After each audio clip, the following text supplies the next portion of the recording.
안녕하세요. 백정성 목사의 저출산 대책 논문 읽기. 이번 시간은 저출산 원인 확인을 위한 데이터 분석 연구 이정원, 이충호 한밭대학교 교수님의 논문입니다. 자, 요약을 보니까 우리나라는 1980년 전에 높은 출산율을 기반으로 총 인구는 지속적으로 증가해 왔으며 1980년대 중반 이후 출산율은 급격하게 떨어지면서 인구 대체 수준 이하까지 떨어지게 되었다. 지역 내 저출산의 원인은 자발적 거부라기보다는 지역 사회 구조적인 원인을 다각적으로 파악하여 원인을 찾아내는 것이 필요하다. 여러 지역 중 출산율이 매우 낮은 예산 지역으로 기준으로 지역 인터넷 뉴스 및 산모들이 많이 참여하는 지역 대표 카페 데이터를 수집하였다. 인구 감소, 저출산 육아 복지 등에 관하여 이슈화되었던 동시 출현 단어의 빈도를 분석하여 출산율 저해 원인을 분석하였다. 자, 서론입니다. 우리나라는 1980년 이전에 높은 출산율을 기반으로 총 인구는 지속적으로 증가해 왔으며 1980년대 중반 이후 출산이 급격하게 떨어졌다. 그래서 저출산에 대한 국내 4대 신문사의 인터넷 홈페이지에 기사화된 저출산에 대한 담론 중 한겨레 신문의 경우 주택 문제와 고용 불안은 저출산의 핵심 원인으로 규정되고 있다. 이런 현상은 경제적 불평등과 복지 정책을 무시한 결과라고 강조하고 있으나 지역 특성에 맞는 저출산 정책의 내용과 범위를 설정하기도 쉽지 않은 것이 현실이다. 지역 내 저출산의 원인은 자발적 거부라기보다는 지역사회 구조적인 원인을 다각적으로 파악하는 원인을 찾아내는 것이 필요하다. 이런 지역 내 저출산의 현실적인 문제를 분석하기 위하여 지역 인터넷 뉴스 등 산모들이 많이 참여하는 지역 대표 카페에서 인구 감소, 저출산, 육아 복지 등에 관하여 이슈화되었던 기사를 검색하여 동시 출현 단어 분석을 수행하였다. 본 연구에서는 여러 지역 중 출산율이 매우 낮은 예산 지역 기준으로 출산율을 위한 주변 시설 분석 및 시각화를 통해 저출산 원인을 분석하기 위한 연구를 하였다. 자, 분석 방법은요. 본 연구 분석을 위해 예산군 관련 공공 데이터, 행정안전부 데이터, 통계청 데이터 등을 수집하였으며 산모들이 지역 대표 카페 데이터를 수집하였다.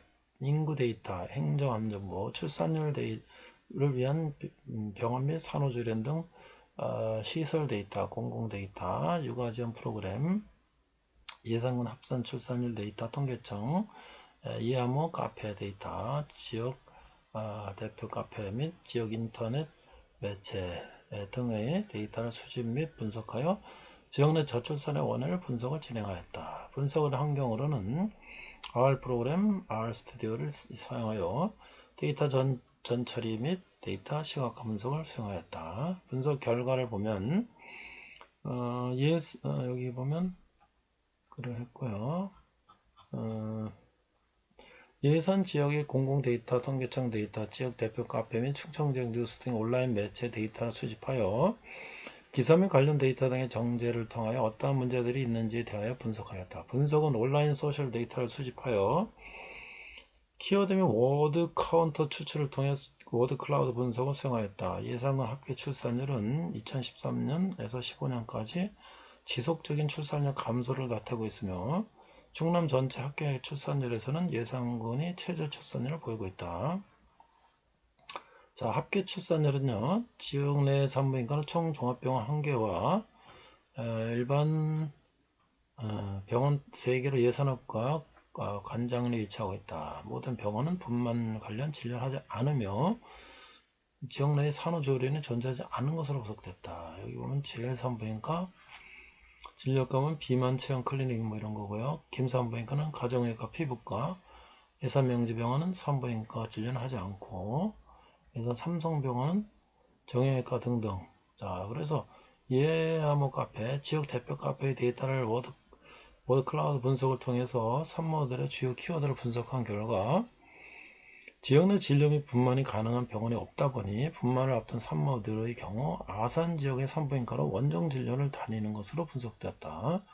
출산을 위한 지역 내 불만으로는 분만이 안 되는 부분에 대한 요인이 매우 크게 나타났다. 출산을 위한 병원 선별 조건으로는 자동차로 접근이 용이한 교통편리, 깨끗한 병원 시설, 여성 의사를 고려하는 것으로 분석되었다. 그리고 지역 내 영유아, 여기 이제 지역 대표 카페 키워드 클라우드 보니까 아산, 미즈, 청아 뭐 이런 얘기가 있고요. 지역 내 영유아 인구를 분석한 결과 예산업, 덕산면, 오가면에 가장 많이 분포되어 있으며 총 영아 수는 4,343명으로 확인되었다. 그러나 영유아를 위한 지역 내 유아 도서관 프로그램 수는 총 3개로 매우 적게 나타났으며 영유아를 위한 프로그램은 없는 것으로 분석되었다. 지역 내 영유아 현황 이렇게 있고요. 지역 내 여성 인구의 추이를 확인한 결과 지속적인 여성 인구 감소를 보이고 있으며 이는 지역 내 저출산의 가장 큰 원인으로 분석되었다. 이게 2014년에 42,000에서 2017년에 지금 4만 명대로 줄었다는 거죠. 여성 인구가 감소되고 있다. 자, 결론을 보니까 본 연구는 예산 지역 저출산의 원인을 분석하기 위함으로 인구 데이터, 출산 위한 병원 및 산후조리원 등 시설 데이터, 육아 지원 프로그램, 예산군 합산 출산율 데이터, 지역 대표 카페 및 지역 인터넷 매체 등의 데이터를 활용하여 데이터 추출 정제를 통한 주요 이벤트 키워드 분석을 수행하여 이를 시각화했다. 예산 지역의 경우 2013년부터 15년까지 지속적인 출산율 감소를 보였으며 충청남도 군 내에서 최저 출산율을 나타냈다. 이러한 원인을 분석한 결과 뉴스 및 지역 대표 카페인 예화모 카페 등의 소셜 네트워크 분석을 통해 출산 병원에 대한 시사점이 도출됐으며 분만을 위한 산부인과가 없었으며 이에 따른 산후조리원 등이 부족하여 다른 지역으로 원정 진료를 통해 출산 및 산후조리를 하는 것으로 분석됐다. 또한 영유아 인구 분포 대비 영유아를 위한 도서관 및 보건소 프로그램 등 문화 프로그램 부족 등이 문제점에 따른 지역외 유출이 저출산의 원인으로 분석되었다. 이렇게 분석했는데 이게 결국 이제 악순환이 되는 거네요. 여러 가지 인구가 줄기 때문에 또 병원도 시설 줄고 또 원정을 다니면서 다른 지역으로 가서 이제 분만도 해야 되니까 점점 이제 인구가 유출되는 그런 악순환이 되고 있는 것을 데이터 클라우드 분석을 통해서 이렇게 확인을 해봤습니다. 이상 백모스의 저출산 대책 논문 읽겠습니다.